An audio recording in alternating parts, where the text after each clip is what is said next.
All cranked up and get going, and you guys will figure it out as we go by.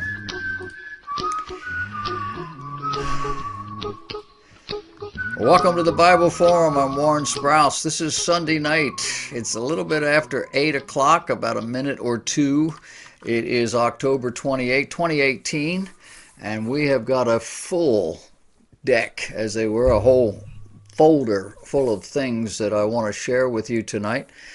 We want you to be educated, informed with what's going on from a biblical perspective. I had my whole lineup set until today. According to local media in Pittsburgh, Pennsylvania, a gunman walked into a synagogue, yelled, "All Jews must die." This was a building that housed three Jewish synagogues, three different groups. There was 3 stories. There were different things going on in different rooms. It was called the Tree of Life Synagogue there in Pittsburgh, and he just started shooting his gun. He engaged in a shootout with the responding police officers. I think one actually got shot. Then barricaded himself inside the building before reportedly surrendering. His name is Robert Bowers. He's 46 years old. He killed at least 11 human beings in and around that synagogue. It was found out later that Bowers had 21 guns registered to his name. Mr. Bowers took to Gab. I don't know what that is. It's a social network. Never heard of it before. A network that bills itself as being dedicated to free speech, and which is increasingly apparently popular among alt-right activists and white nationalists. After opening this account in January, he had shared a stream of anti-Jewish slurs and conspiracy theories. And it was on this Gab where he found a like-minded community, reposting messages from Nazi supporters. He lived a 25-minute ride from the synagogue. It wasn't in his neighborhood. Nobody in the neighborhood said they could remember seeing him speak to anybody in the 2 years that he had lived there. And all of this right after the arrest of a man who was mailing bombs to progressive Democrats. A 54-year-old loner, he was characterized as being, living in his van. 54 years old, living out of his van. Listed as working in a strip joint since he was 22 years of age. He was once a stripper himself, and now apparently he's a bouncer. No career, no employment to speak of, no family, no real connection with society in general. What do they have in common? Well, they clearly don't know each other, and they're kind of doing different things the same way. But they are what the sociologists call Gen Xers. Gen Xers, according to the experts who do studies on these sorts of things, are largely adrift. These are people born between 1960 and 1980, people who grew up largely alone. These were the proverbial latchkey kids. Mom and dad went off to work, the children went to school, they came home, they barricaded themselves in the house. I don't know. And they had pretty much their own world. They watched television all day, they played video games. They had little or no parental guidance. Little or no parental discipline, social nurturing, character training, no imprinting of the values that preceded them in their own family or their own community. They, according to the experts, their term, they reconnected or they were reunited through technology. Think social media, video games, and the like. Apparently, many Gen Xers distrust authority in large institutions, including corporations, including religious institutions, including the government. And they are largely cynical. Now, all these are sociological generalizations based on statistics, which means that not all Gen Xers are like this. But there are enough of them so as to create this kind of profile. Gen Xers have been described as the hardest working generation. Their childhoods were marked by a lack of adult supervision, the larger than normal household and family responsibility. They are described as being the largest unprotected generation in modern history. Facebook is said to be dominated by Gen Xers. As a result, Gen Xers have become the most over-parenting generation. Think helicopter parents. But how I live, how I raise my children, doesn't really matter. Not to them. You see, you have your ideas, I have mine. My children are safe and happy, and I plan to do all I can to keep it so. The unspoken statement here is whether it makes them morally, socially, psychologically, and spiritually strong or not. Now, unless your children are expected to do things they don't believe they can or want to do, they won't really grow up. They'll only grow out. And that's what baby boomers largely did to their children. The baby boomers are the parents of the Gen Xers. Sex, drugs, and rock and roll is how that generation is characterized. They didn't do a very good job. And I'm not sure the Gen Xers did a whole lot better. They raised the millennials. They have different values.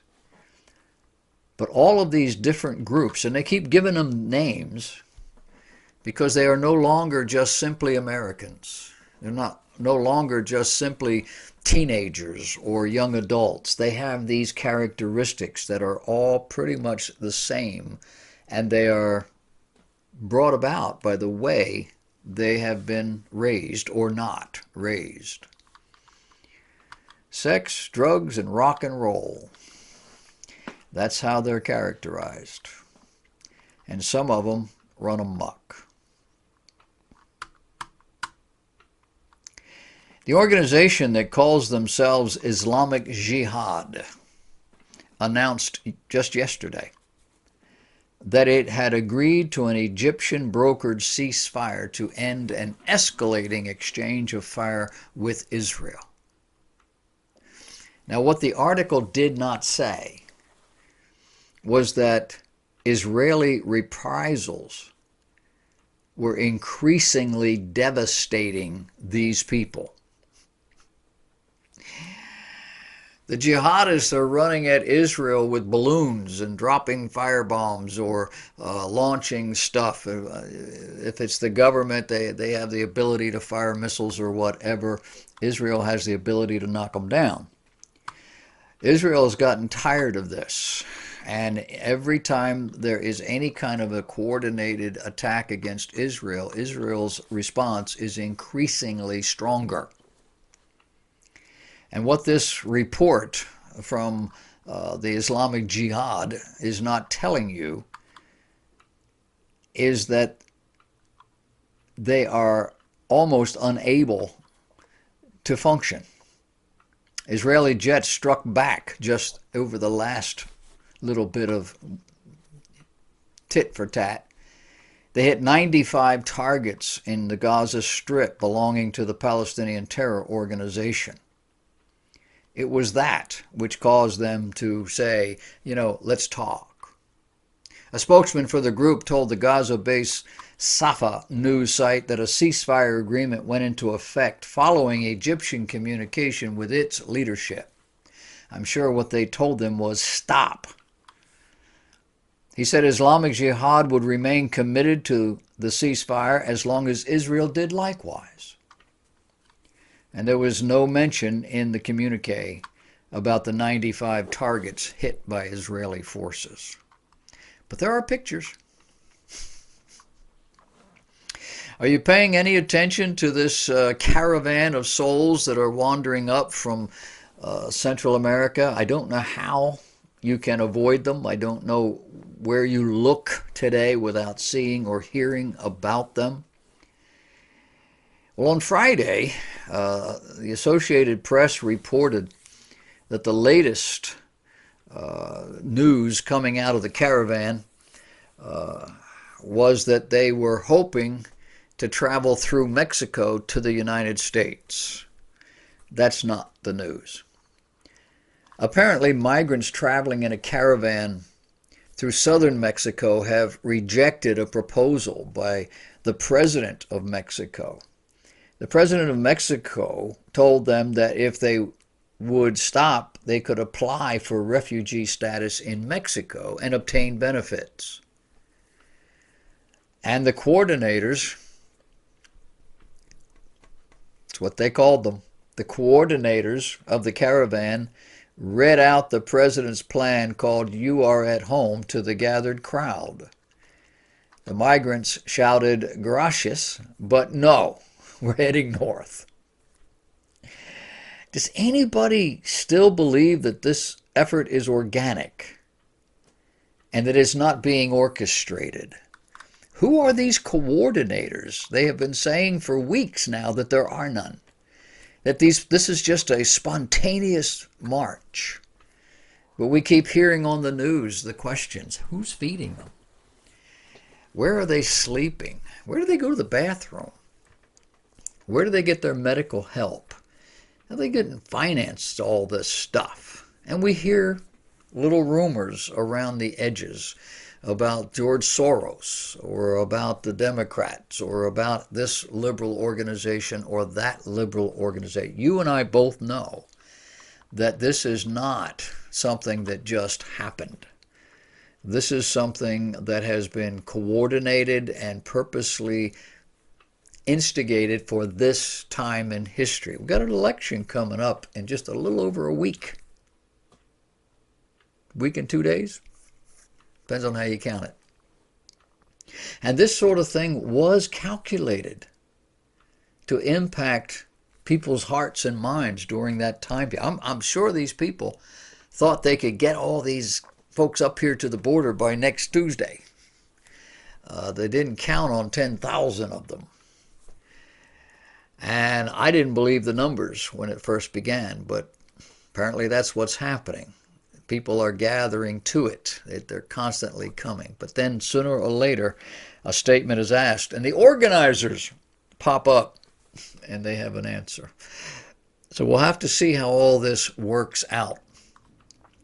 I have noticed in my short time span on this planet that there are very few people organizing groups to leave the United States. Now, I know some people have left. They get upset about this, that, and the other, and they go live someplace else. But they have the money to do it, and that's because they lived here. People around the world are risking death to get here. They'll come any way they can. The Cuban boat people, people from Haiti, people close by, people smuggled in on airplanes and other things from overseas, people up from Mexico or South America or Central America. People want to come here constantly, always have. And there's a reason. We don't like to say it out loud, not on television. But the reason is our biblically based, fundamentally sound economic and social structure. That's why we are the richest nation of the world. It's why everybody hates us, except when they want to get here. then we're okay. Stay tuned. This thing is going to get a lot more raucous when it gets close to the border, and there are 5,000 armed troops standing there saying you're not coming. I don't know how to stop people like that, short of some sort of military action. Smoke bombs, that's not going to do it. Somebody's going to shoot a gun somewhere, somehow. It's not going to be fun. Pray for these people. They are being used by unconscionable adults in the West who know exactly what they're doing. We got a lot of other stuff to talk about. I want to talk to you a little bit about Halloween. You know that's coming. Stay tuned. We'll get there. It's coming up next.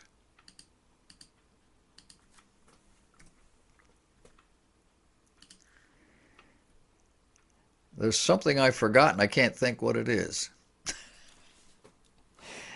But I realized while I was talking that there was something missing. I guess I'll figure it out when the time comes.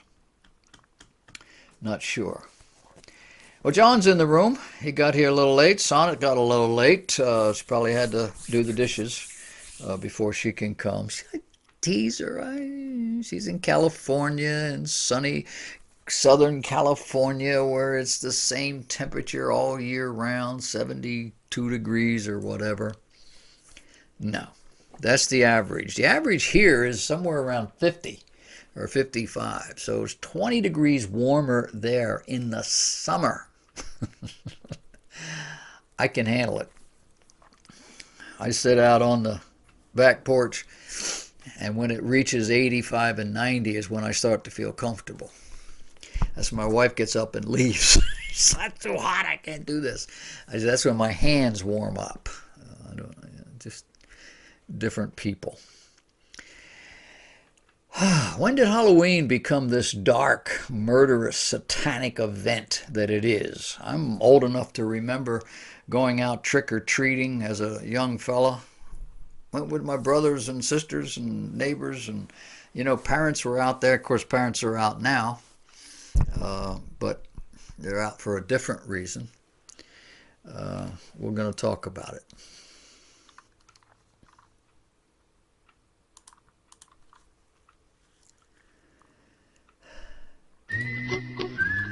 Welcome to the Bible Forum. I am Warren Sprouse, your host and your guide for these 2 hours every Sunday night. We do this between 8 and 10 p.m. Eastern Time every Sunday night.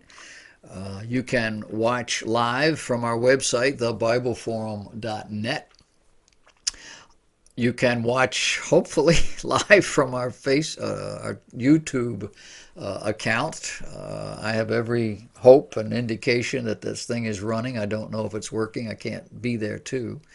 We tried it on Facebook, but the sound wasn't right. I'm hoping that it'll be better on YouTube. But come Monday, usually, all of these things are uploaded on both the Facebook and the YouTube pages in categories and in wholes so that you can go back and you can watch it. Not everybody stays up on Sunday night for this length of time and just stays glued to their computer for me. But we do have a bunch of folks who come back throughout the week and through the months, and they comment, and it's interesting. It's fun. We're going to celebrate Halloween this week.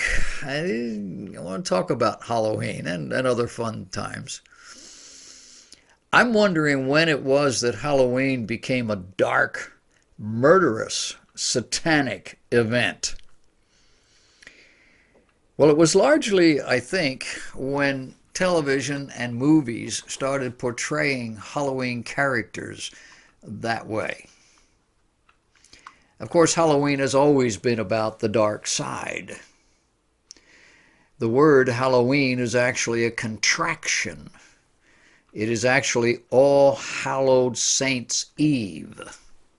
But we dress it up in less occultic and violent costumes, and we went about celebrating it that way. I'm talking about the 1940s, 1950s, when it was a neighborhood event.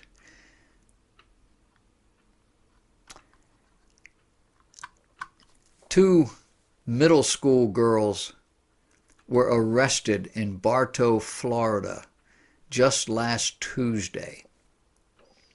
They were plotting to kill 15 classmates as an act of Satan worship.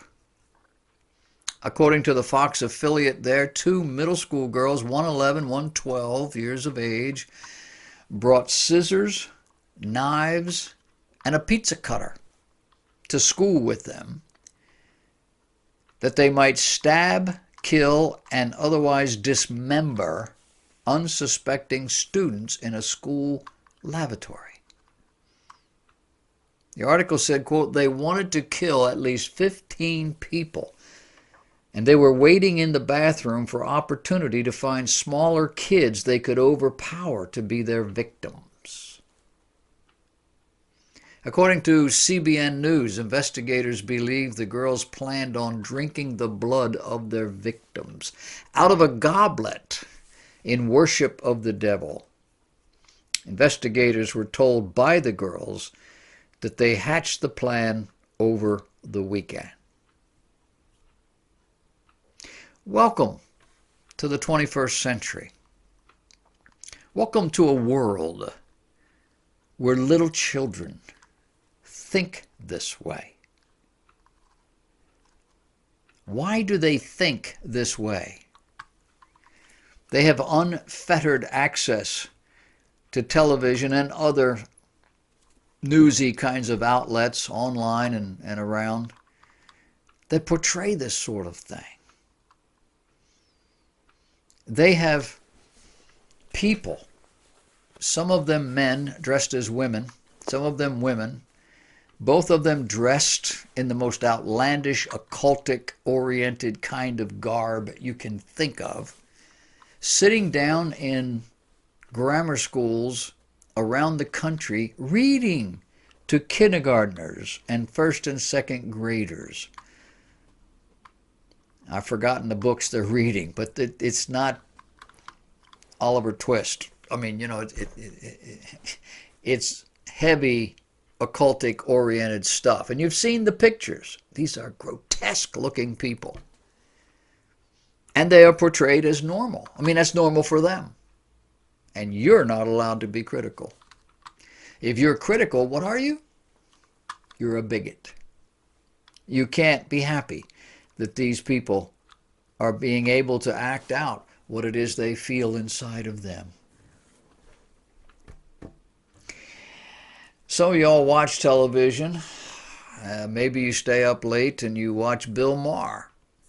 I don't know. I've never really watched him before. I hear about him. I see the little video clips. It seems that in the days of the Trump administration, he's sort of gotten mellow. I don't know what his problem is. But apparently recently he kicked off a segment pointing to what he calls a liberal trap. Yeah, he was talking about Halloween.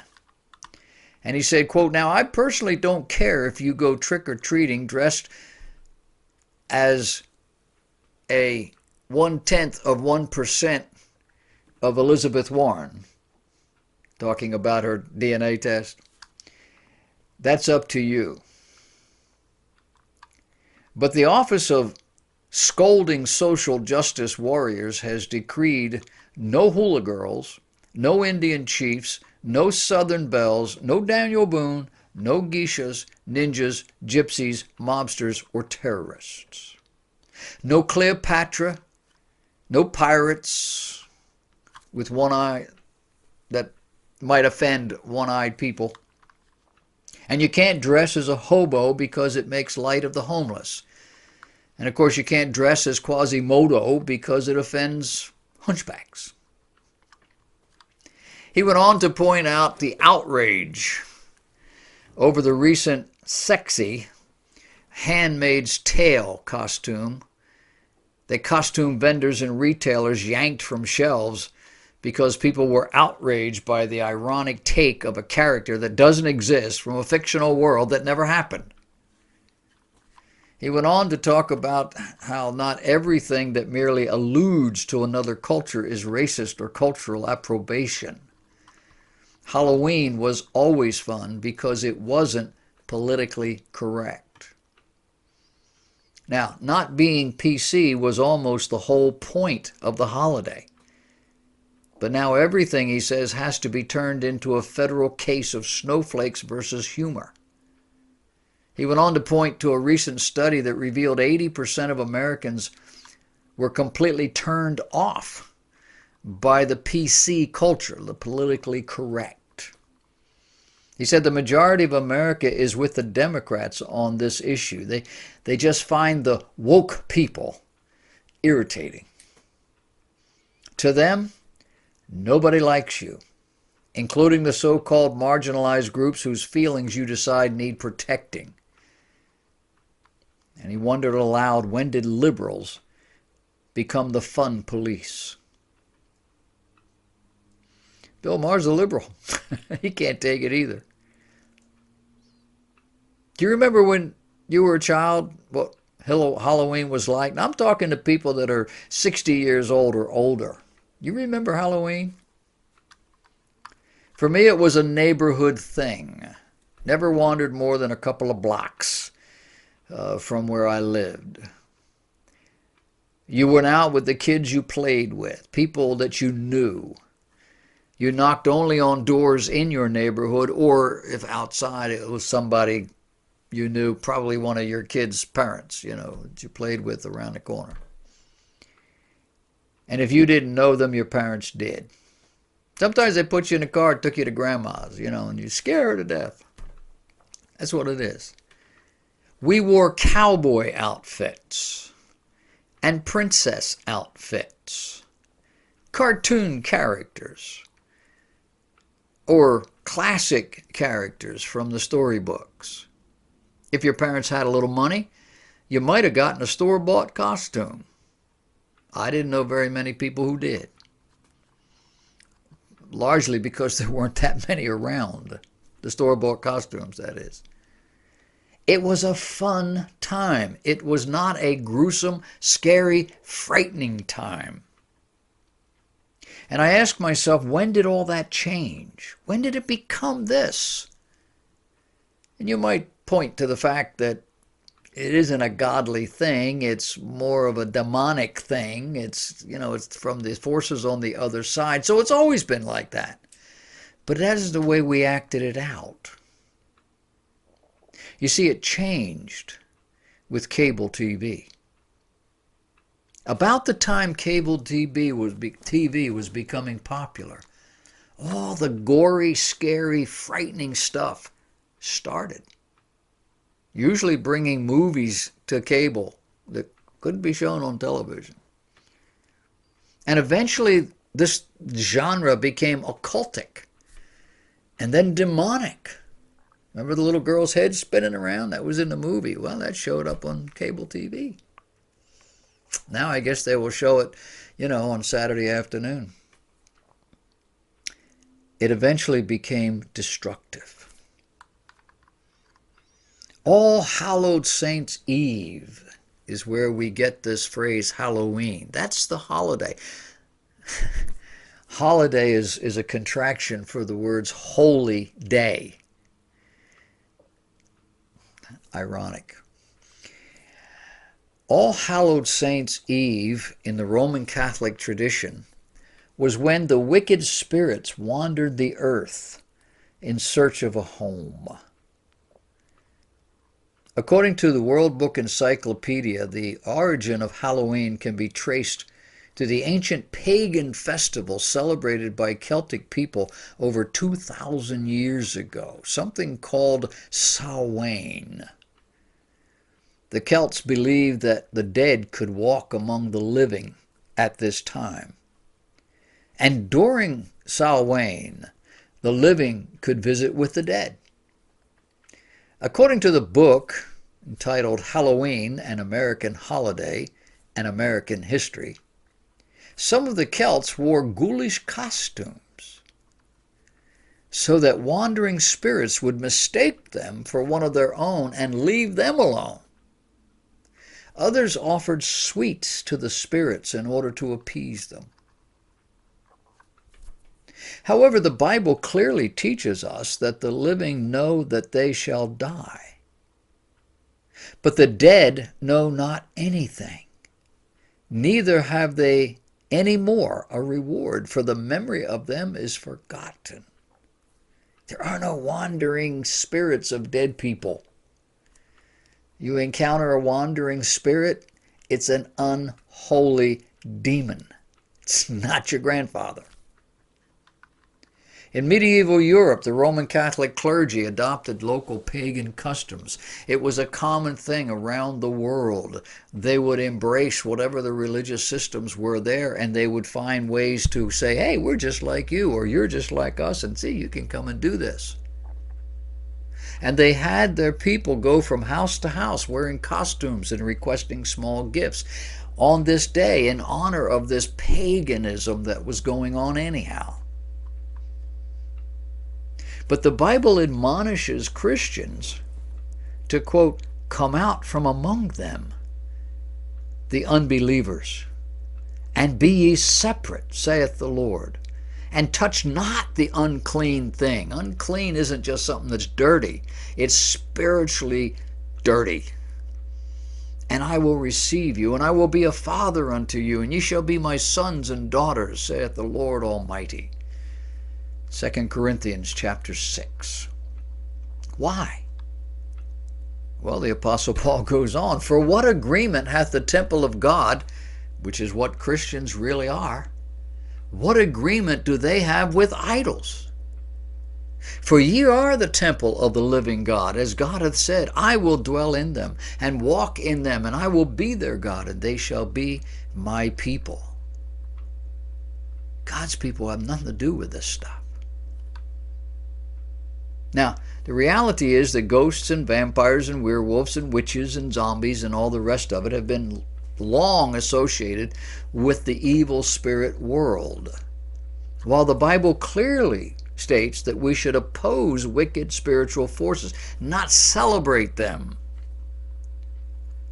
Our Halloween trick-or-treating harkens back to medieval Britain, where people would go door to door asking for food in return for a prayer for the dead. They would carry hollowed out turnip lanterns whose candle represented a soul trapped in purgatory. This from a book entitled Halloween, From Pagan Ritual to Party Night. Others say the lanterns were used to ward off evil spirits. In North America during the 1800s, pumpkins substituted for turnips, being more plentiful and easier to hollow out and carve. None of this is supported by the only record known to mankind about the spirit world. That would be the Bible. Because the Bible warns very early on, there shall not be found among you anyone that maketh his son or his daughter pass through the fire, or that useth divination, or an observer of times, an enchanter, a witch, a charmer, a consulter with familiar spirits, or a wizard, or a necromancer, people who talk to the dead. For all that do these things are an abomination unto the Lord. And because of these abominations, the Lord thy God doth drive them out from before you. The nation of Israel went through the promised land with the goal of clearing it out of all of this stuff. And we here in Christian America have brought it all in. It's just a game. It's just fun. It is instructive that those representing Christianity in the earliest days were also the ones introducing all this spiritism into their worship. It's what happens when men ignore the Bible and begin to make up their own religion and spiritual forms. God hath spoken to his people through his word. Men would do well not to corrupt that word. The Apostle Paul says, I would not that ye should have fellowship with devils. Why? You cannot drink the cup of the Lord and the cup of devils. You cannot be partakers of the Lord's table and the table of devils. They're incompatible with each other. In my day, 100 years ago, Halloween was basically harmless fun. And it was all about candy. But it was just as evil. Perhaps more so for its benign character. As what these ancients were doing, it was acting out the same kinds of things. But today, all the ancient witchcraft, the spells, the horrors, all of that has been brought back into the system, into this holiday. The word holiday is a contraction of holy day. Halloween is about being scared out of your mind. And the scary stuff, it's all about the macabre scenes of death and dismemberment, blood and guts, not to mention the naked female form. Frightening images and experiences we willingly allow to be imprinted on our minds, even little minds, in the name of what? Wow, fun. Oh, and Halloween, All Hallowed Saints' Eve, we have all become hardened against that which is holy. And we are embracing of all that is unholy, even if we do it in the name of fun.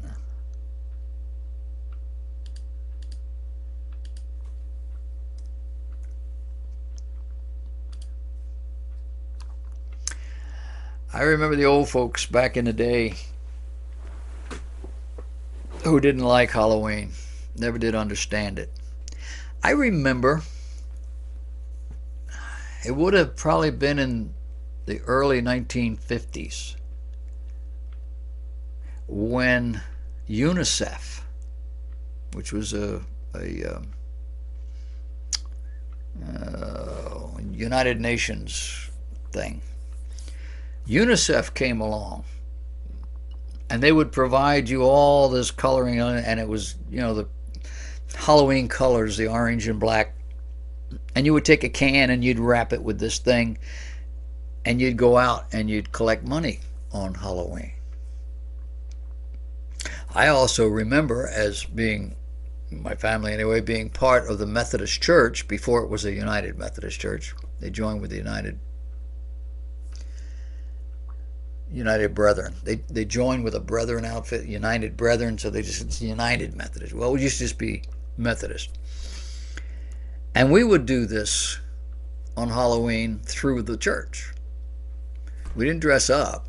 We just go out and knock on the door. We might have had something on. We didn't have a mask, just in honor of this thing. It was a worthy sort of thing to do.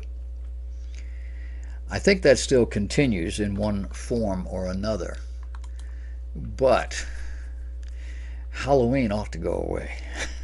It won't. And that's the way it works. It's a holiday. I hate saying it that way because holiday is a contraction of holy day. It's a holiday about fear. What do you fear? Every year, the Chapman University conducts a survey of American fears. I want to talk to you about them.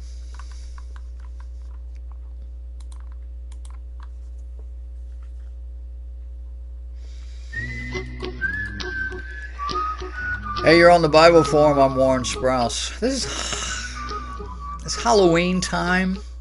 It's that Sunday before Halloween. We just finished talking about Halloween in specific. But I would like to talk to you now about your fear. Every year, apparently, the Chapman University conducts a survey of American fears. It's an in-depth examination into the concerns of average Americans, tracking the changes and the trends over the decades. The survey asks participants about topics including government, health, environment, disaster preparedness, the paranormal, and personal anxieties. So what's the number one thing that Americans fear? For the fourth year in a row, that dishonor goes to government corruption. The fear far exceeds any other asked about in the survey. In 2018, 73.6% of Americans said they fear corrupt government officials the most. In 2017, it was 74.5. In 2016, it was 60.6. It's getting worser. Dr. Christopher Bader, who is a professor of sociology, says, "It is worth noting that the fears regarding corruption and the environment have increased significantly over the past few years, and all top 10 fears continue to reflect topics often discussed in the media. Pollution of oceans, rivers, and lakes, polluted drinking water, money worries, the loss of loved ones are high on the list. But there are other fears that Americans have. 52% of us are concerned about cyber terrorism, largely because we are so connected to our electronic equipment. 52% of us are worried about being involved in another world war. 49% are concerned about Islamic extremism and the extremists that push it. 49% worry about white supremacists. 49% are concerned about the economic financial collapse. We're not really collapsing right now, but this was something apparently that was done earlier. 47% are concerned about identity theft. 46% about corporate tracking of personal data. 46% about government's tracking of personal data. We can largely control identity theft and tracking of personal data. We can get a handle on that. You ain't never going to stop the government from finding out stuff. We got too many forms, too many things we have to fill out, too many licenses and permits and things. They're going to get you. People are right now, a large percentage of people are trying to determine what their heritage is. And you swab your mouth and put it in a thing and send it off to this company, and they track you. They're using DNA. They keep a record of your DNA. Is that okay? Oh yeah, that's all right. You don't really think the government can come in and just say, give it to me one day? I'll know all about you. But then you can't stop that stuff anyway. It doesn't bother me. I don't really care. Because this is one of those areas you can't control for anyway. 43% are worried about widespread civil unrest. About the same percentage is concerned about nuclear weapons attacks and about random mass shootings. 39% worry about the collapse of the electrical grid. 38% are concerned about a pandemic or a major epidemic. And 37.8% worry about the government's restrictions on firearms and ammunition. Do you know Americans own more guns than all the military in this country and at least 2 or 3 others? It's one of the reasons our forefathers wisely gave us the ability to own weapons. It wasn't to protect us from the North Koreans. It was to protect us from our government. These guys had been through it. Their history in Europe, all of these things. It was the government that came in and took what they wanted. And they very wisely said that American citizens had the right to bear arms. I don't think you need 25 of them, but it wouldn't hurt to have one. And 36% are concerned about nuclear accidents or meltdowns. Did you notice the majority of these fears are being played on in the media with regularity? They bring out these things we probably would never consider if they didn't keep pushing on it all the time. If they never brought it up, we wouldn't think about it. Wouldn't be a problem. Are they important issues? I think so. Don't you? Can we do anything about them? Well, for the most part, no. But solid, intact marriages would. Objective moral standards throughout the culture would. Do we dare advocate for such things? No. I have my rights.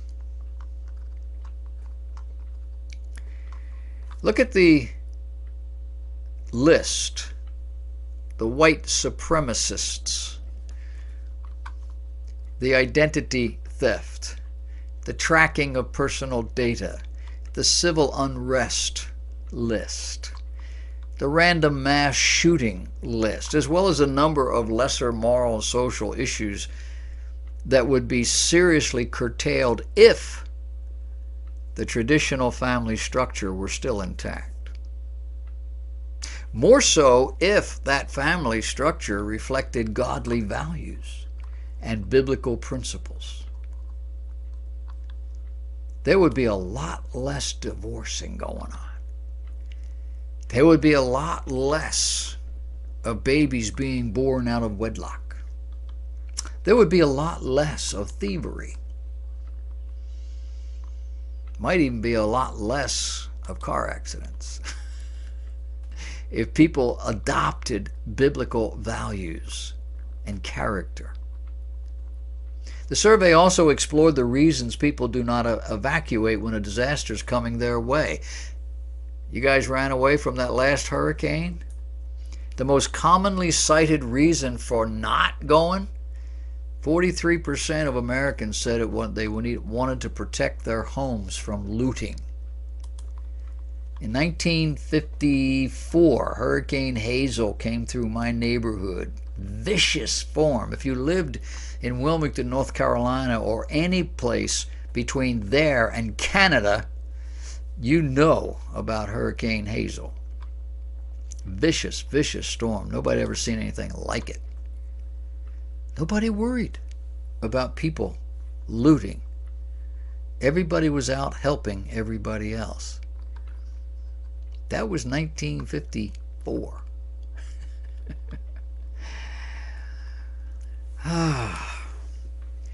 34% of Americans are concerned about their pets. As for political division, the survey revealed something that concerns the researchers, which is that, quote, what frightens Republicans the most doesn't even register on Democrats, and vice versa. You see, there's an increasing bifurcation, meaning the issue or area that divides people among Americans. Dr. Bader admitted that this frightens him, meaning we are increasingly a mob, not a culture. And all of that is deliberate. You say, we just evolved. We didn't evolve this way. It's deliberate. And not to choose one political party over another because they're both the same in the sense that they are political parties, and there are people within those parties that have vested interest in telling you the truth that is best suited to them and doing the things that would most likely encourage their tribe. But it is deliberate. Deliberately being influenced from outside. You see, human beings are born not with God consciousness. Human beings do not come into this world all fluffy and nice and holy and godly, and they learn to be evil. Human beings come into this world evil, devoid of anything divine.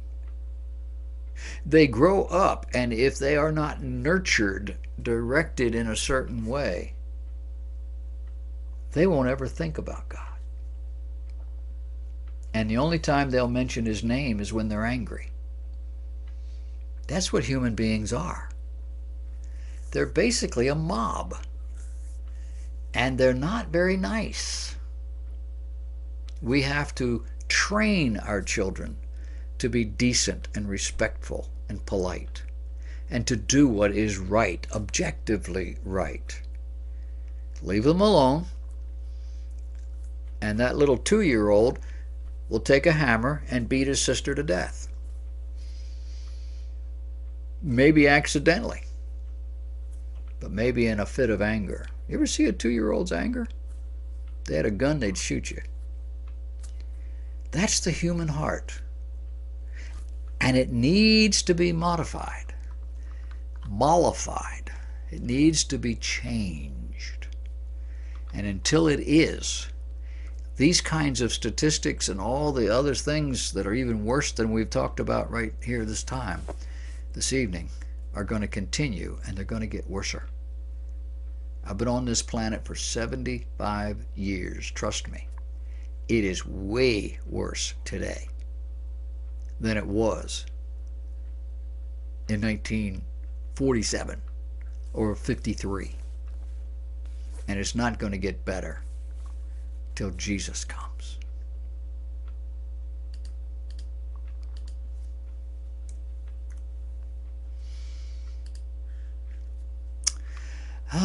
Very sober, very sober. I want to talk to you a little bit about spiritual warfare. Dr. Carl Payne is a former pastor, author, teacher, chaplain. He's written a book on spiritual warfare. And it has apparently become very popular in certain circles. I'd never heard of it, don't know anything about it. I did read excerpts. I did go online and try to find stuff about it. But he's talking about Christians, demonization, and deliverance. Can you see anything wrong with that title? If you honestly believe the Bible to be the Word of God, revealed by God, you have to come to the conclusion, reading it, that when the Holy Spirit of God indwells a human being, and that's what we call being saved, by the way, when the Holy Spirit comes in, anything that's unholy has got to go. They can't occupy the same territory. It's not going to happen. We're worried about demonization. Somehow the devil's going to get a hold of me. Or these other people, demon possessed, and they're going to have impact upon me. Now granted, you get a demon possessed person in a car out on the highway, they'll run right over you. Will the Holy Spirit that's in you protect you from that? Is God able to do that? You say, well, yeah. That He does not do it in all cases is what bothers us. But that He does do it is clear. There are too many illustrations of people that should have been dead and they're not. Cannot explain it. And that may be you. God may have been protecting you all your life and you didn't know it. It's the way it works. But there is another God out there, little g, the God of this world. And Dr. Carl Payne, who is a former pastor, has written a book on spiritual warfare. I want to tell you about it.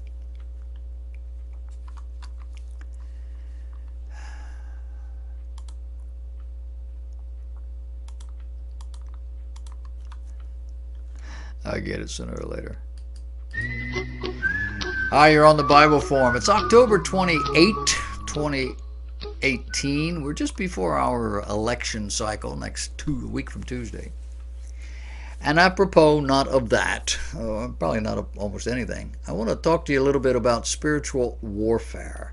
Ran across a book written by a former pastor, author, teacher, and chaplain. He's written a book on spiritual warfare, which has apparently become a very popular book on this particular subject.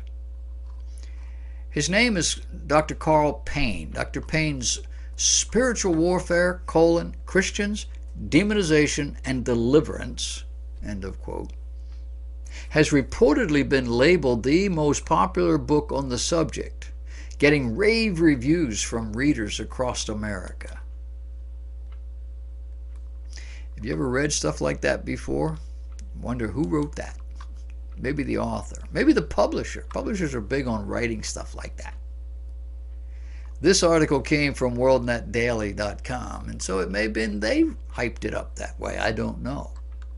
In our time with the internet and all of the technology, you really never know without doing some research yourself. But WorldNet Daily is reporting that Amazon has received hundreds of reviews, almost all of them 5 stars.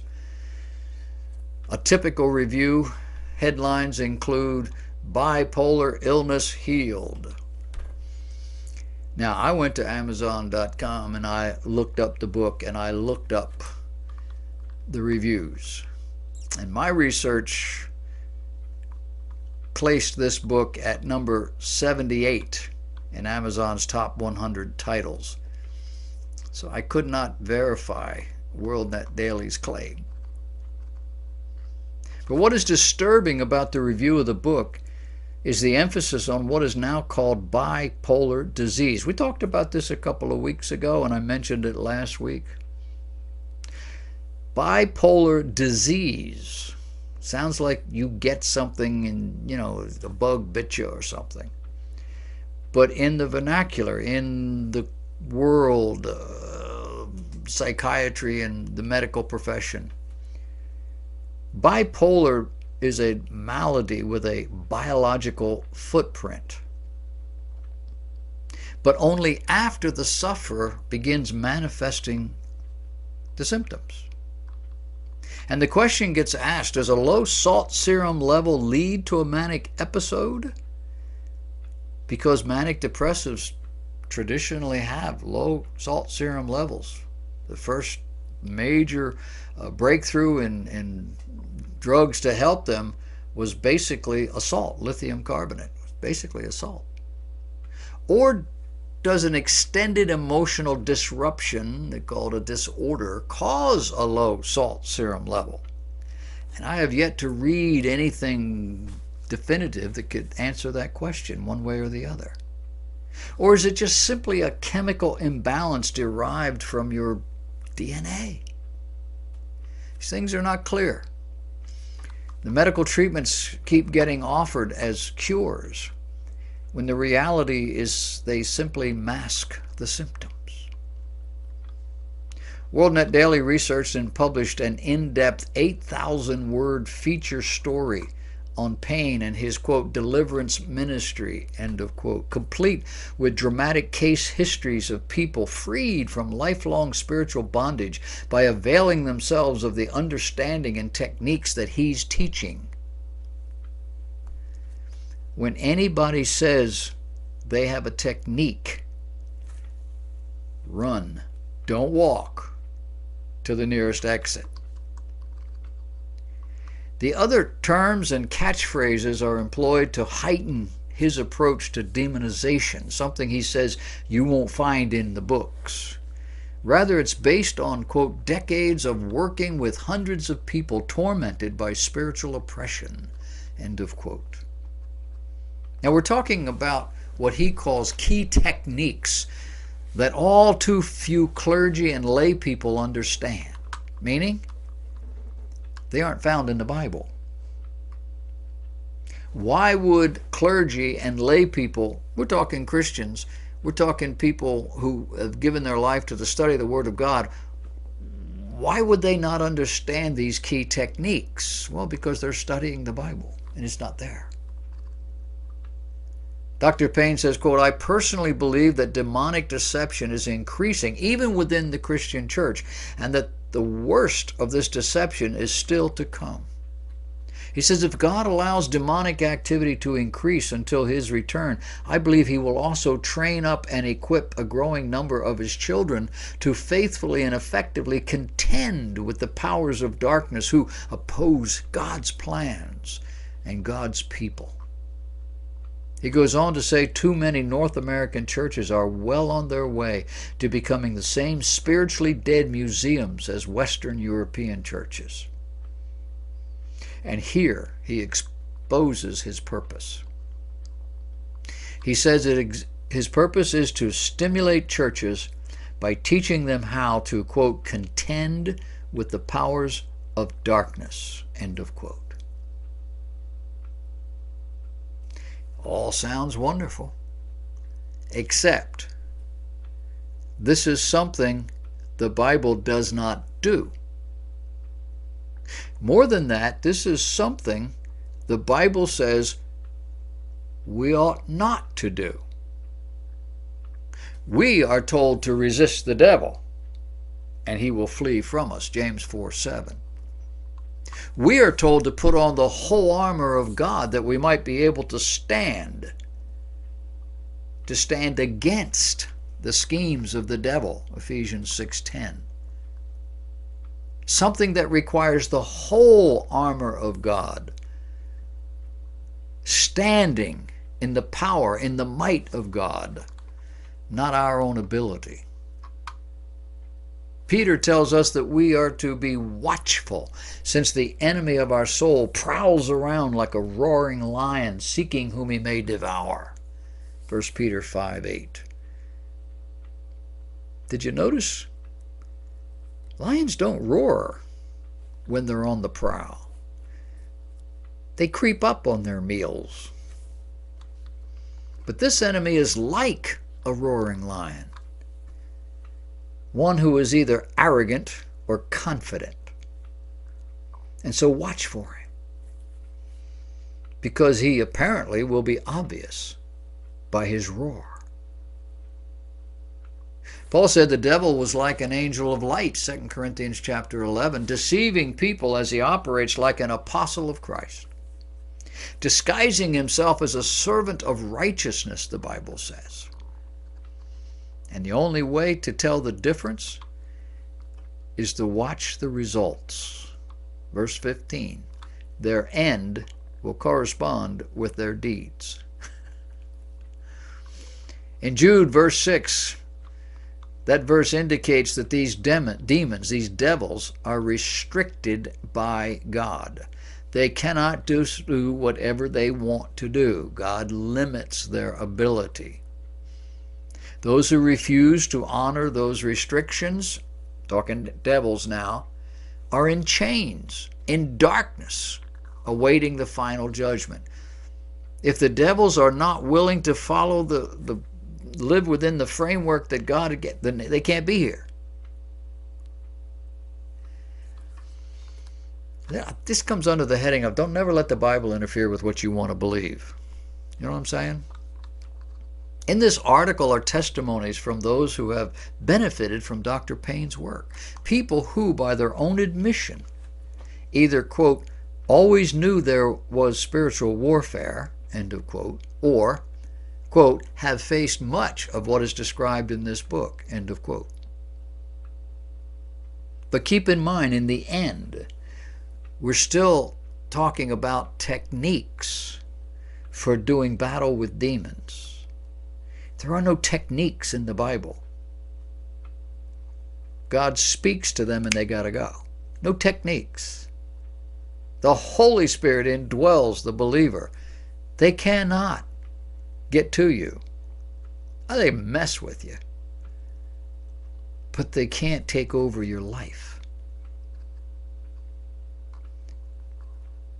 Human techniques are not effective against these inhuman monsters. Now, the critics are quick to point out that these techniques only work when the one who's employing them is drawing upon the power of God. But the problem here is that there's not one word, not one sentence, not one illustration in the New Testament as to how that works. 1 John chapter 4, verse 1, we are to test the spirits to see whether they are of God or not. This is not about demons. It's about human spirits. Test the spirits of those people to see if they are operating in the God realm or they're not. With what spirit does this man or this woman come to you with their teachings? In what spirit do they suggest whatever it is? Now, people on the other side, critics of people like me, will say, well, you don't know what I've seen. You don't know what I've heard. You haven't been there. And they're absolutely right. But I do know what the Bible teaches. And there is not one New Testament instruction as to how to cast out a demon. All the references are in the Old Testament. Now keep in mind, the gospel accounts are Old Testament. They're not New Testament books. Well, they're in that section, but they're not New Testament. The law was still in force. Jesus was operating under it. The new covenant had yet to be ratified. It would be ratified in the blood of the Lord Jesus Christ.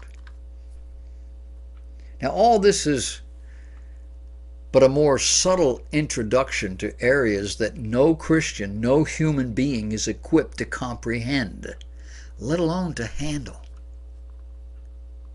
But here's a man, he's theologian, pastor, got all these little things he's done behind his name. He's a smart guy. And he's making money off a book. You need to be careful when somebody says, oh, you need to buy my book. You do see the books behind it I wrote, right? I don't hawk them. I'll tell you about them. Every once in a while I take stuff out of them. You want it, you get it. You don't, you care. It's up to you. I wrote them because I needed to do that. But that's not my stock and trade. That's not how I live my life. That's not what I'm going to be saying to God when I get to see him. And, oh, hey, I wrote a book. No, it's not like that. Be careful. Not everybody who says they're a Christian is, and not everybody who is standing in a place as a pastor of a church, not every one of them are pastors. Some of them aren't even saved. This particular book is not worth your time.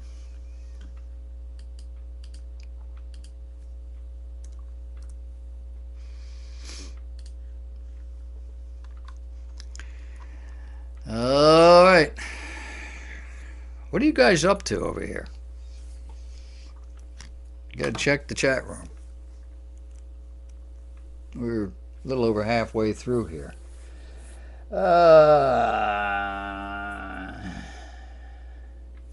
Rush, you getting ready to retire?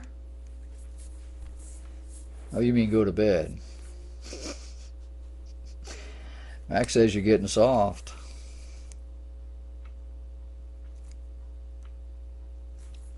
Tahiti. I don't think you told us last week where you were going, the other week where you were going. And I had forgotten. Tahiti. You did take your wife, right? One of those things. We've heard a lot recently about the issues that people are having. The one that sticks out in my mind is the Megyn Kelly issue. Did you see that one? And then, of course, there's the March to the Border, which has its own subtext. And there is the biggest mass murder in history. These all represent significant disruptions to the social fabric. There is a social chaos that rules in our society, and it's starting to take over our world. Right now it's entertainment. We get to read about it and say, oh, these crazy people. But if you live long enough, it could get a lot more personal. I'm going to talk to you about that a little bit.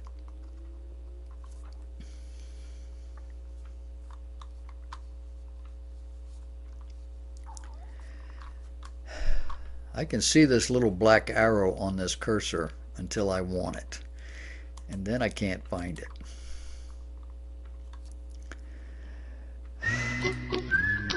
Hi, I'm Warren Sprouse, and you are on the Bible Forum. Unless you live by a van down by the river, you probably know that Megyn Kelly got fired by NBC for daring to mention blackface in a somewhat positive context. It seems in a group discussion about such things, she dared to mention how that as a little girl, she and her friends donned blackface for Halloween. I suppose that's what they were talking about, and really thought nothing of it. It was a statement she uttered not to justify its use, only that in her youth, 30 years ago, no one in her world thought anything about it. In context with the discussion, Kelly told her guest panelists that dressing up in blackface was okay when she was a child, even mused as to whether it was right for white people to dress up for Halloween in blackface if they were playing a character. Well, I guess the answer is no. At least 2 black men on the NBC morning show panel took offense. They were shocked. They were insulted. That what? That she did this as a child? No. That she would say it aloud as though it was okay in her world in those days. And she was branded, well, insensitive to their situation. And NBC fired her. She has a contract that says whether she gets fired or she doesn't get fired, she gets $69 million. And everybody who's weighed in on it says, yeah, she'll get it. Which begs the question, who wins here? But now, video footage has surfaced featuring liberal comedians Jimmy Kimmel, Jimmy Fallon wearing blackface on TV. And not that long ago, certainly not 30 or 40 years ago. In one video from Comedy Central's The Man Show, which ran from 1999 to 2004, Kimmel, who now hosts ABC's Jimmy Kimmel Live, can be seen impersonating black former Utah Jazz basketball player Karl Malone. During the impression, Kimmel speaks with a defined speech impediment and acts in a manner that suggests he believes Malone is less than intelligent. Did I mention these are white men in blackface? You can look it up. There's a YouTube. Not to mention Sarah Silverman Comedian Sarah Silverman, known far and wide for her bevy of controversial statements, mostly directed at conservatives of different stripes, who did the unthinkable years back when she put on blackface for her TV program. There are pictures. She has since regretted that move. What's this all about? It's all about not losing the black audience, meaning money. These are not legitimate or even serious criticisms. These are things that are being taken out of context to make a point. And the point is, you cannot say stuff like this about black people. You might have been able to do it before, but you can't do it now. And we will cost you $69 million to stop you. In a nation where free speech is a constitutional right. Isn't that amazing? And then there's the social chaos that is the march to the border. You know, that thing is getting bigger. Central Americans are now mixing with Mexicans, and what started out to be a couple of hundred became 2,000 or 3,000, and then it was 7. Now they're estimating it's closer to 10. And everybody wants to know who's behind the march. Who has the power to organize that many people? The Express News said that by mid-October, social media and news media coverage, quote, prompted an explosion in the number of migrants, end of quote. That within days of the caravan's departure from San Pedro Sula on October 13th, almost no one could pin down the group's official origin story. They could cite only the Facebook post or television program that led to their own decision to migrate. And the reality here is that someone or some group got this march going. Smart Money says these people are being used for political purposes, which means there are some really evil people in this world. But you knew that. The ordinary people being interviewed are desperate and hopeful. But common sense tells you they haven't got a prayer. Judicial Watch said that all the immigrants it interviewed repeated the same rehearsed line when asked who organized the caravan. They insisted it was a spontaneous event. Quote, even though there were clearly organizers shouting instructions in Spanish and putting select persons in front of the cameras for those interviews, end of quote. Logic tells us that these people have to eat. And if they eat, they must eliminate waste. And they must sleep. Many are requiring medical help, especially as they've been walking for several weeks.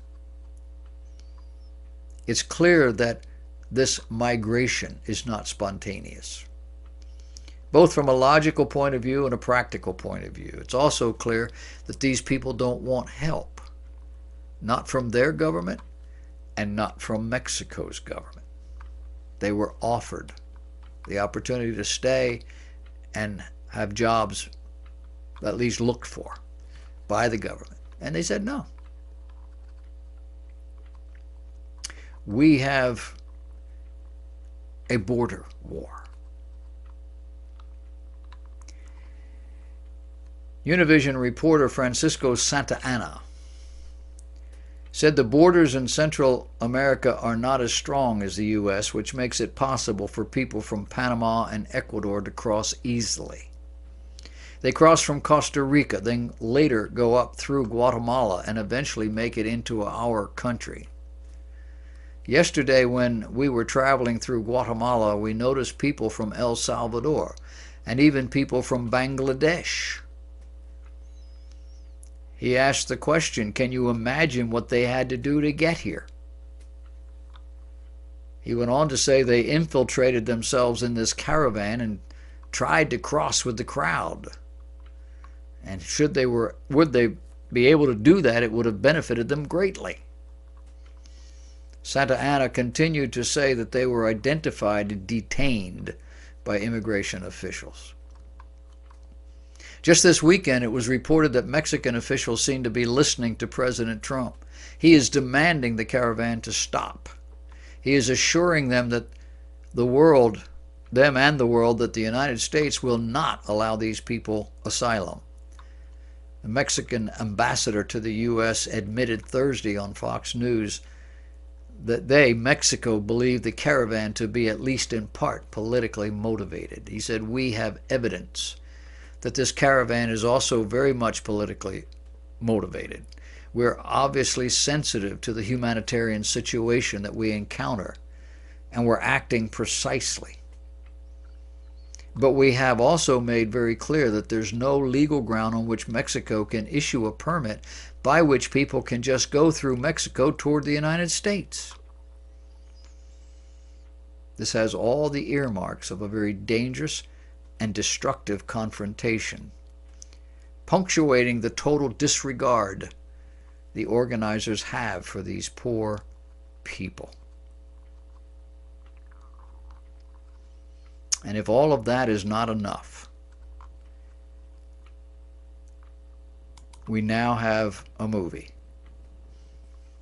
The movie is entitled Gosnell, the trial of the biggest mass murderer in history.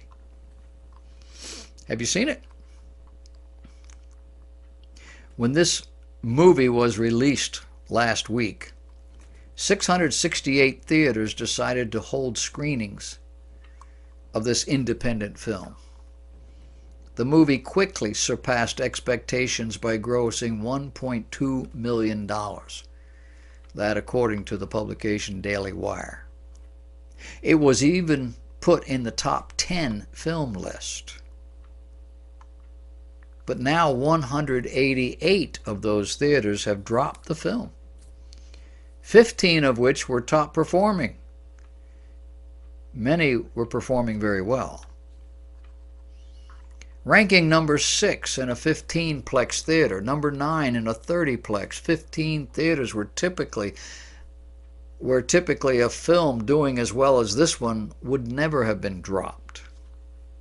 But this one was. Why? Well, the film is about as shocking as it comes. It's the true story of the investigation and trial of Dr. Kermit Gosnell. It's about his 30-year killing spree, along with the political and media establishment that tried to cover it up. Now, the phrase killing spree in the article is deliberate, since it is now a matter of public knowledge that this doctor deliberately killed living babies outside the womb by snipping their spinal cords, delivering the child, holding the child up, snipping their spinal cords. A gruesome procedure done by one who clearly has no moral standards, not to mention a very strong stomach. The facility was originally investigated for illegal prescription drug sales. A raid by the DEA and FBI, along with local law enforcement there in Philadelphia, revealed crimes that could not have been expected within that clinic. This facility catered to poor women, and it appears no legal standard was sufficient to stop him, and by extension his staff, from killing babies and dispensing drugs that were unlawful. Now, an abortion is murder of a viable human being. That by definition. In the 1973 Roe v. Wade case, the U.S. Supreme Court ruled that abortion was legal in the first 3 months of gestation.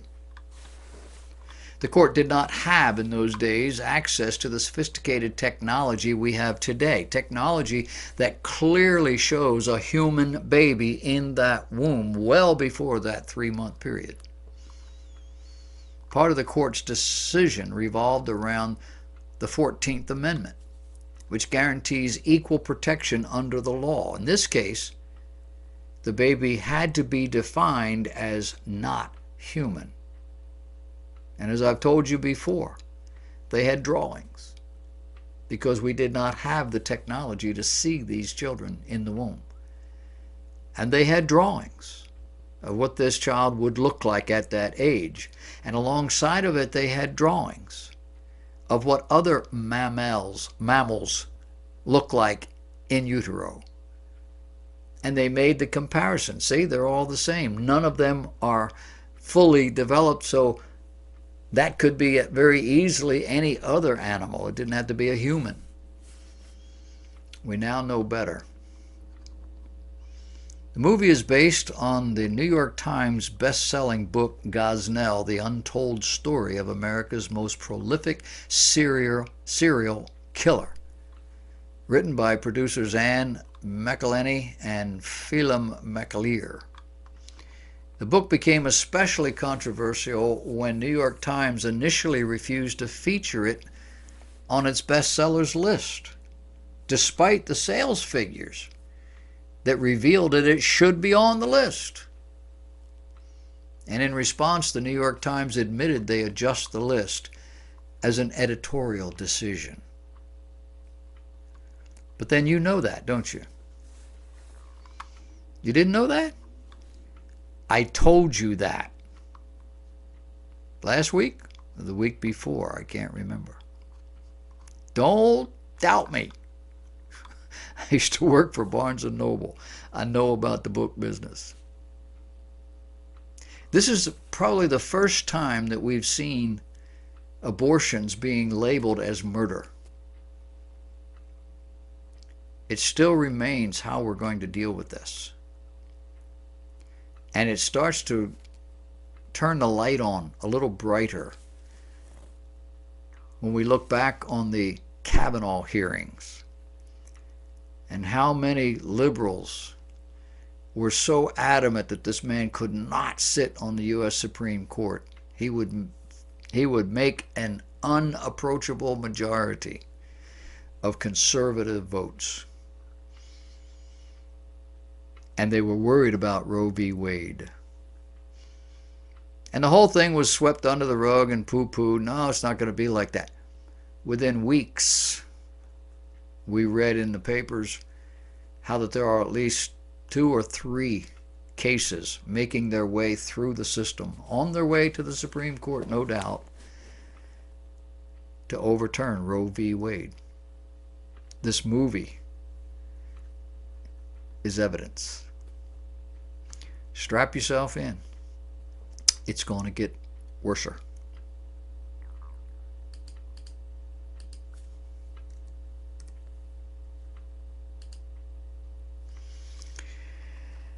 Oh, I want to talk to you a little bit about biblical eschatology. You know what eschatology is. You've been around a long time. Eschatology is the doctrine, the biblical doctrine of end times. And you're watching the news. You can see what's going on over in the Middle East, can't you? You can see what's happening in Saudi Arabia, the chaos that has ensued because they went off and murdered this guy. What you may not know is that Jordan, who is pro-Western, as long as I've been on the planet, is now pulling back. Pulling back. And the Russian leader met with the Iranian leader, and the Russian leader meets with the Turkish leader, and the Turkish leader is meeting with the Iranian leader. You do know Iran is ancient Persia, right? Lots of stuff going on. I want to talk to you about it.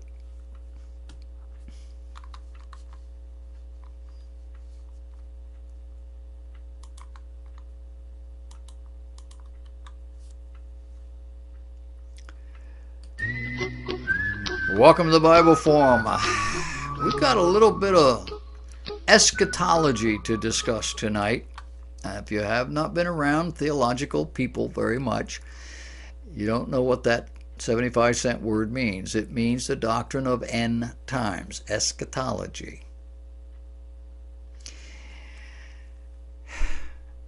The author of an ebook entitled Coming to Jesus, as well as a book entitled Signs of the Second Coming and Racing Toward Armageddon, is a fellow by the name of Britt Gillette, and he writes for EndTimesBibleProphecy.com. He poses an interesting end times scenario that goes like this. In early September of this year, 2018, Russia, Turkey, and Iran met in Tehran to discuss the future of Syria. This was not the first time. These players have been meeting for years. In the mid-September meeting, Russia and Turkey agreed to carry out coordinated military patrols on the borders of a demilitarized buffer zone between Syrian troops and rebel forces in Syria's Idlib province. Now, there are 14 provinces in Syria. This is one that's up on the Turkish border. It is one of at least two that form that Turkish border. Idlib is apparently the last major stronghold of rebel and jihadist groups trying to overthrow Assad in a civil war that has killed more than 400,000 people and has displaced millions. As the war seemingly winds down, these three powers will decide the future. So how do these three seemingly disparate nations get together? I mean, Turkey is Sunni Arab. Iran is Shiite. They don't get along. Not exactly a marriage made in heaven. And Turkey is a member of NATO, formed specifically to counter Russian military aggression. The answer is found in an old Arab proverb: the enemy of my enemy is my friend. You see, Russia maintains an important naval facility in Tartus, Russia. It's the Russian Navy's only overseas base, vital for repair and refueling of the Russian Navy. As we've already seen, Russia will fight to keep its naval installation in Tartus. Syria has long been an ally of Russia and the Soviet Union. The Assad family has been aligned with Russia against Western influence in the region for years. Russia wants to keep Assad in power and maintain its regional presence. Syria has also been a lucrative market for the sale of Russian weapons and commodities. Russia doesn't want to lose that market. Thirdly, Russia wants to expand its presence in the Middle East. Russia's military entry into the Syrian civil war in 2015 turned the tide of that war. It clinched eventual victory for Assad. This means Russia will maintain enormous influence over Assad and Syria moving forward. And fourthly, we have Russia's alliance with Turkey and Iran that serves to strengthen its influence in the Middle East, at the same time dividing NATO. It strains the relationship between Turkey and its Western NATO allies. I personally believe Turkey's going to pull out. But what does all this mean? Well, a lot, it seems. A potential massive attack on rebels in Idlib, home to around 3 million people, could spark a humanitarian crisis on Turkey's border. It could unleash a nightmare scenario where hundreds of thousands of refugees, including militants, flee toward Turkey's borders, destabilizing towns and cities under its control. Turkey doesn't want to see that happen. It's already hosting 3 million Syrian refugees, and it has sealed its borders to anybody new. The second thing is that Turkey wants a stable border. It wants to take advantage of Syria's civil war and gain influence and control over Syrian territory. It is doing that by backing the Sunni rebel groups. Thirdly, most of all, Turkey wants to suppress Kurdish militants on its borders. Kurds are Western friendly, threatening direct conflict with the United States, which is backing Kurdish rebels in Syria. And all of this has driven Turkey closer to Russia and led it to play Russia and NATO powers against each other for its own benefit. So why is Syria so important to Iran? Well, Iran has decades of close ties to Syria going back to the 1979 Islamic Revolution, and both nations champion the Shiite Muslim branch of Islam. Oh, and Iran already has regional footholds in Lebanon, Iraq, and Yemen, and it wants to keep and expand its influence in a nation neighboring Israel and Lebanon. Secondly, a presence in Syria gives Iran land access to the Mediterranean Sea. This provides Hezbollah and other proxies a platform to attack Israel. Access to Israel's border would provide Iranian armed forces a platform to launch a future invasion.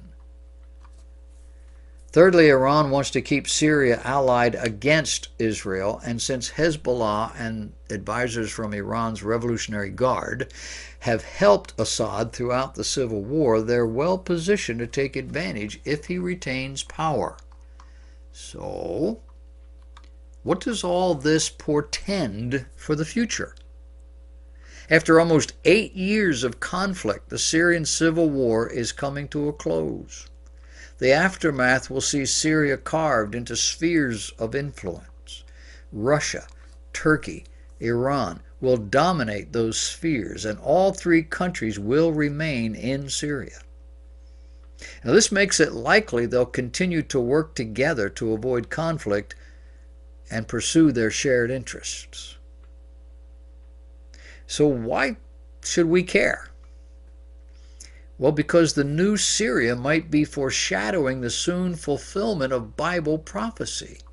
The shared interests of Russia, Turkey, and Iran could lead them to launch an invasion that was prophesied over 2,600 years ago. We're talking about the war in Ezekiel 38:39, 6 centuries before the crucifixion of Christ. The prophet Ezekiel foretold a future invasion of Israel. He said it would occur in the last days. He said it would come from the north of Israel. And he said it would involve a coalition of nations led by Russia that includes Iran and Turkey. Never before have these three nations been in any sort of alliance. But today, all three sit on Israel's northern border. Coincidence? Not likely. So when will they attack? Well, no one knows why they will ultimately attack, but rest assured they will. The stage is set. It's set for the fulfillment of Ezekiel 38 and 39. The God of Abraham, Isaac, and Jacob will win that battle. Ezekiel 39, verses 3 through 6. And the whole world will know that He, the God of Abraham, Isaac, and Jacob, is the one behind that victory. Ezekiel 39:21. It goes like this. And the word of the Lord came unto me, Ezekiel, saying, Son of man, set thy face against Gog, the land of Magog, the chief prince of Meshech and Tubal, and prophesy against him. And say, Thus saith the Lord God, Behold, I am against thee, O Gog, the chief prince of Meshech and Tubal, Scholars most commonly think of this as Russia. Verse 4, and I will turn thee back and put hooks in thy jaws, and I will bring thee forth, and all thine army, horses and horsemen, all of them clothed with all sorts of armor, even a great company with bucklers and shields, all of them handling swords. In verse 5 it says Persia, which is Iran, Ethiopia, and Libya with them, all of them with shield and helmet. Gomer, that's Eastern Europe, around the Rhine and Danube valleys, and all his bands, the house of Togarmah. These are Armenians. We know that because to this day they refer to themselves as the house of Togarmah. And the Turks, not Kurds, who are the ancient Medes and Persians of the north quarters, and all his bands, and many people with thee. Be thou prepared, and prepare for thyself, thou and all thy company that are assembled unto thee, and be thou a guard unto them. The thee and thine in this passage refers to Israel. This is a message God was giving to Israel. Verse 10, thus saith the Lord God, it shall also come to pass that at the same time shall things come into thy mind, and thou shalt think an evil thought. Which is what? Verse 11, let us go up to the land of the unwalled villages, to the people that are gathered out of the nations, which have gotten cattle and goods, that dwell in the midst of the land. The land always refers to Israel. It is the land which God gave them.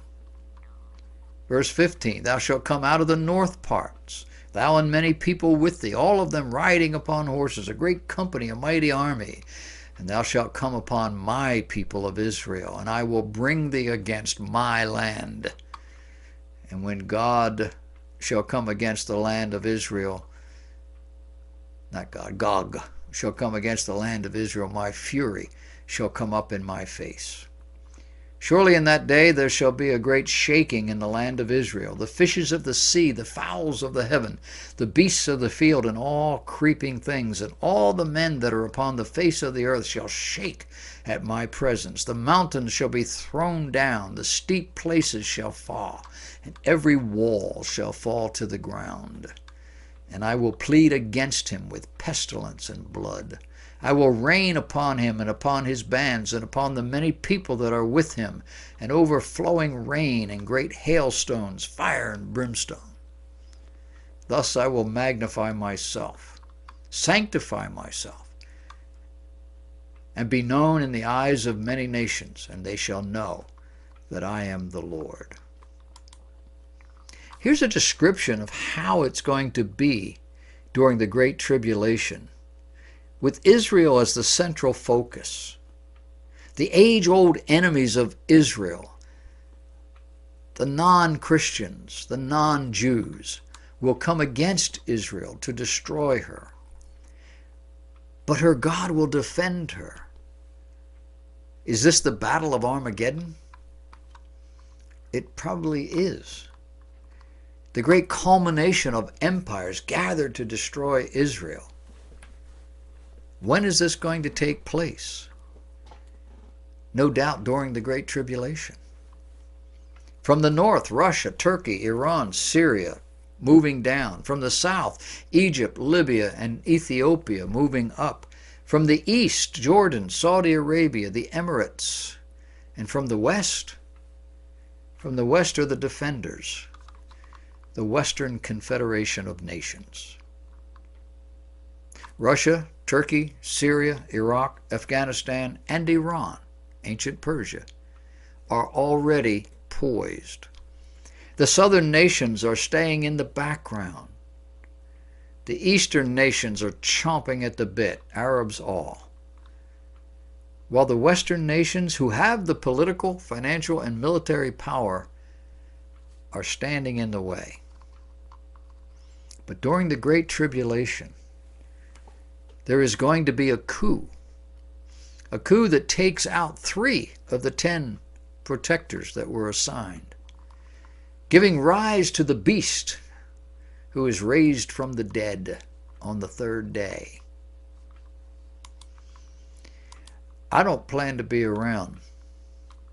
Do you? But it is very clear to see all the pieces on this chessboard being lined up. In the south is Egypt and Libya and all like that, Ethiopia. And it is Egypt that is working to keep the Palestinians under control. At the beginning of the program, I mentioned how that Egypt had the Palestinians had a meeting with Egypt after Israel bombed them with 95 bombs. And they concluded as a result of Egypt's counsel that we need a ceasefire. Egypt is very much engaged in this as a sort of pacifier. They have armies on the border, the southern border. And these rebels, these crazy Arabs and others, are constantly trying to come down toward Egypt and take their territory. And Egypt is having to fight them back. Egyptians are not Arabs. Did you know that? No. But they're going to play a part at the end times. They're going to be the spoilers. The Bible talks about the army coming against Israel and God beating them back, or Israel beating them back. And in the wake of all of that, a great army from the south will take advantage and move up. In the end, God will destroy them all. Keep your eye on Israel. Good, bad, or ugly. That's where God's moving.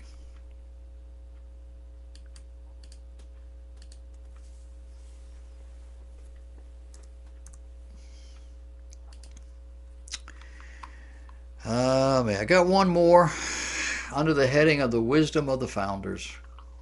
I discovered this article. It's on William Penn.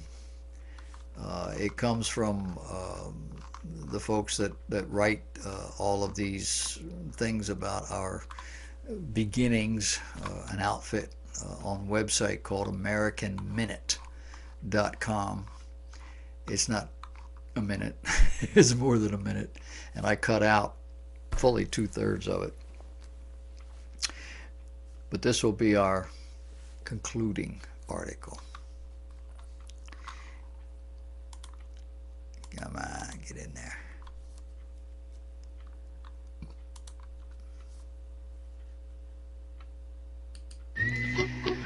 You're on the Bible Forum. It's Sunday night, October 28, 2018. I want to share with you a little bit about the wisdom of our founders. I don't think we give these guys enough credit. In this case, from looking at William Penn, as he reflects on our government. He was a great influence in our government in the early days. And you have to understand that all of these people came from European stock, where the kings of Europe just took it upon themselves to abuse people at will. And they had the opportunity to establish a nation. And they wanted it to be an enduring nation. And they didn't want a king. And William Penn, wrote how that King Charles II had been restored to the throne of his father in 1660. And William's father, Admiral Sir William Penn, pledged loyalty to King Charles II. In 1644, his son, William Penn, was born. And apparently it was a major embarrassment for the admiral to have his son expelled from Oxford. He was expelled from Oxford for associating with a dissenting religious group. Now, you do know they had religious groups in Oxford. We read about them when we read about the Reformation and other things. But he had the temerity to join up with a Quaker outfit. And the Quakers refused to submit to the king's church. At age 24, young William converted to the Society of Friends, or Quakers, and wrote, quote, "The Sandy Foundation Shaken," end of quote, for which he was imprisoned in the Tower of London for 8 months. While in prison, his father, in prison, wrote his classic book, No Cross, No Crown, stating in part that Christ's cross is Christ's way to Christ's crown. The unmortified Christian and the heathen are of the same religion, and the deity they truly worship is the God of this world, he wrote. William Penn continued, "It is a false notion that they may be children of God while in a state of disobedience to his holy commandments, and disciples of Jesus though they revolt from his cross." And several times the admiral paid the fine to get young William out of prison. And William urged his father, "I entreat thee not to purchase my liberty." Dying, the admiral insisted on once again paying the fine, telling his son, quote, "Let nothing in this world tempt you to wrong your conscience." Now, the admiral had secured from the king, due to his lifetime of faithful service to England, a promise to have favor shown to his son. And after he died, young William used his inheritance to buy West Jersey, with the intention of having Quakers emigrate there from England. When Penn appealed to the King of England, King Charles II, for more land, the king surprised Penn by granting him a charter for 45,000 square miles, naming it Pennsylvania. This made William Penn the largest non-royal landowner in the world. William Penn's frame of government that he wrote for his particular colony became a model not only for most of the state governments, but also for the U.S. Constitution and the Bill of Rights. The Continental Congress met in Pennsylvania. Both the Declaration of Independence and the U.S. Constitution were written there. Regarding his colony of Pennsylvania, William Penn wrote to a friend in 1681 declaring that he would, quote, "make and establish such laws as shall best preserve true Christian and civil liberty in all opposition to all unchristian practices. God that has given it to me through many difficulties will, I believe, bless and make it the seed of a nation." William Penn wrote the preface for Pennsylvania's frame of government in May of 1682, saying, quote, "When the great and wise God had made the world for all his creatures, it pleased him to choose man his deputy to rule it. And to fit him for so great a charge and trust, he did not only qualify him with skill and power, but with integrity to use them justly." William Penn concluded, "This the apostle teaches in divers of his epistles," speaking of the apostle Paul. "The law," says he, "was added because of transgression.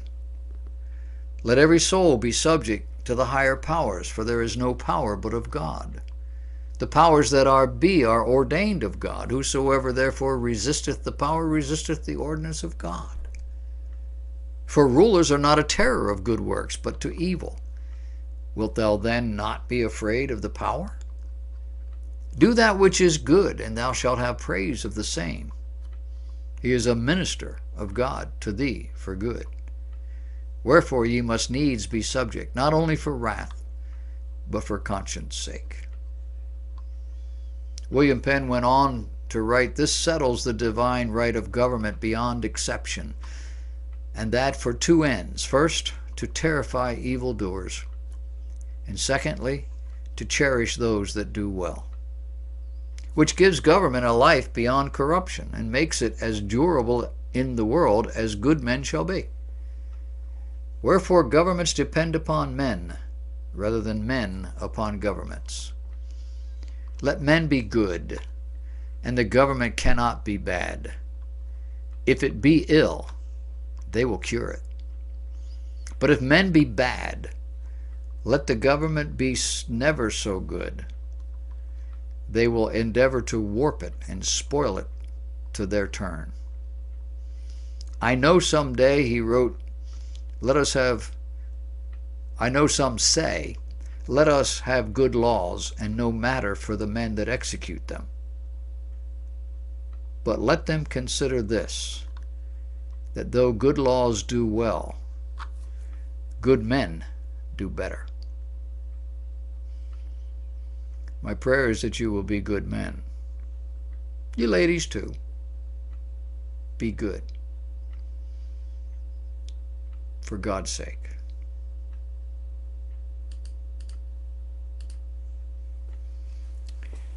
We are done here. It is in the throes of the last moments of 10 o'clock. And I've run out of material. I've run out of brain here or something. I do entreat your prayers. This is going to be a different week for me. Usually, I don't know if you are aware of it. It depends on how you function relative to this ministry. But usually tonight before I go to bed, I download all of these, edit them, and set them up. And then in the morning, I upload them to the Facebook page and I upload them to the YouTube page. I will not be doing that this weekend. I need to get up at 5:30 in the morning and go to work. So it may be Tuesday night, because I got to do it again Tuesday, and working in the evenings, trying to get this done. And if I'm too weary or something else happens, it'll be Wednesday. I have Wednesday off. I've got some rearrangement to do at work. I did meet with my new boss Saturday. We went through some things. It's looking better and betterer. I expect any minute now to actually go out and do some things with him, and then maybe get this other thing up and running, in which case I'll have more time. But for now, it's a busy time. You pray for me. Pray you don't get cold. It will, I know, but not till Christmas, right? It's Charleston. We'll see you next week. Write to me. Write if you get work. Write if you have a question. Let me know what you're thinking, what's going on. Let me know. I put a link on the website for some of you who don't have a church, can't find a good preaching church anywhere. I put a link above the video screen on the website. You will probably have to cut and paste it. I don't know if the link will work for you. If you have a Facebook page, you go to your Facebook page, you type these words in, and it will take you to my church, the church in which I am a member. And you will know that because you will see me. Because each service, Wednesday night, Sunday morning, Sunday night, they stream their services on Facebook. And I have met very few men who are as good and practical and interesting a teacher and preacher as John Hill. I lead the singing. I sing in the choir. You'll see me. Pay no attention to the man behind the curtain. I have told them the volume's too low, so if you find it's too low, I'm working on it. They don't understand it needs to be up as high as it can go. Not everybody's receiver can handle it. You can always turn it down. But Sunday morning is at 11 o'clock, Sunday night is 6:30, and Wednesday night is 7. Going through eschatology on Wednesday night. It's a good study. We'll see you next time. God bless you.